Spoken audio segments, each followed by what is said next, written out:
ஓம் சாந்தி. அவ்யக்த சமிகை 11 ஜூன் 2024. இன்றைக்கு பாபா என்ன சொல்றாருன்னா, कर्मयोगी व सहज राजयोगी का हर संकल्प बाप के स्नेह के वाइब्रेशन फैलाने वाला होगा.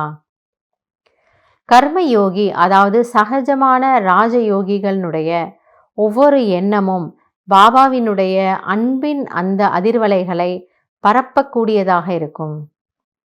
நேச்சுரல் தானே. நம்ம எந்த பொருளை நினைக்கிறோமோ, யாரை நினைக்கிறோமோ, அந்த எண்ணங்கள் அந்த சிந்தனைகள் தான் அதிர்வலைகளாக அந்த வாயுமண்டலத்தில் பரவுது. जैसे जड़ चित्र शांति के अल्पकाल के सुख के वाइब्रेशन अब तक भी आत्माओं को देने का कार्य कर रहे हैं. எப்படி உங்களுடைய சிலைகள், கோவிலில் இருக்கக்கூடிய வெறும் கற்சிலைகள், மூர்த்திகள், ஆனால் அந்த சிலை முன்னாடி போகும்பொழுது நமக்கு அப்படியே ஏதோ ஒரு பொக்கிஷம் கிடைச்ச மாதிரி அவ்வளோ ஒரு சாந்தம், அவ்வளோ ஒரு அமைதி, அவ்வளோ ஒரு திருப்தியை, ஒரு பாதுகாப்பை நம்ம ஃபீல் பண்ணுறோம் இல்லை? எல்லாருக்கும் பக்தியில் இது அனுபவம் இருக்குது. எவ்வளோ குழப்பத்தோட கவலையோடு நம்ம உள்ளே போவோம். ஆனால் அந்த சன்னிதானத்தில் போன பிறகு அந்த தேவதாவுனுடைய முகத்தை பார்த்த உடனே நமக்கு உள்ளூர்லேருந்து அப்படியே ஒரு குஷி வந்துடும். அந்த தர்ஷன் கிடைச்ச உடனே எனக்கு ஏதோ கிடைச்சிடுச்சு, கடவுள் என்னை காப்பாற்றிட்டாரு, அந்த அளவுக்கு நமக்கு ஒரு நம்பிக்கை வந்துடும்.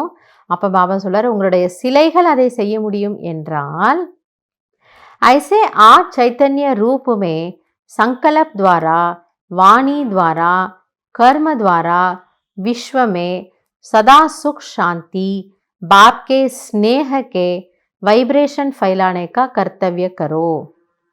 அவ்வாறு அந்த சிலையினுடைய உரிமையாளராக சைத்தன்ய ரூபத்தில் இருக்கும் நீங்கள் உங்களுடைய எண்ணத்தின் மூலமாக, உங்களுடைய பேச்சின் மூலமாக, உங்களுடைய கர்மத்தின் மூலமாக உலகத்தில் சுகம் சாந்தியை, பாபாவின் அன்பை அனுபவம் செய்யக்கூடிய அந்த அதிர்வலைகள் பரப்புங்கள். இப்போ இந்த ஒரு வேலை நீங்கள் செய்யணுங்கிறாரு. அந்த சிலையால் அதை பண்ண முடியும்னா, அந்த சிலை பேசுறதில்லை, அந்த சிலருக்கு உணர்வு கிடையாது, அந்த சிலை சிரிக்க போகிறதில்லை. ஆனால் நீங்கள் சைத்தன்யமாக இருக்கீங்க, உங்களுக்கு மனம் இருக்குது, உங்களுக்கு தெய்வீக புத்தி இருக்குது, உங்களோட சம்ஸ்காரம் எவ்வளோ தெய்வீகமானதாக இருக்குது. ஆக நீங்கள் உங்களோட சங்கல்பம் மூலமாக அந்த வைப்ரேஷனை பரப்புங்க. பேச்சில் அவ்வளோ ஒரு இனிமை இருக்கட்டும், கர்மத்தில் அவ்வளோ ஒரு தெய்வீகத்தன்மை, அலௌகிகத்தன்மை இருக்கட்டும். ஸோ மற்றவங்க எல்லாரும் இதை கண்டிப்பாக அந்த சாந்தியையும் அந்த சக்தியையும் அவங்க அனுபவம் செய்யணும். யஹி ஹே கர்மயோகி ஸ்டேஜ். அப்போ பாபா சொல்றாரு, இதுதான் கர்மயோகியின் நிலை ஆகும். ஸோ கர்மயோகினா நான் மட்டும் நல்ல யோகத்தில் இருந்தேன் அது மட்டும் கிடையாது.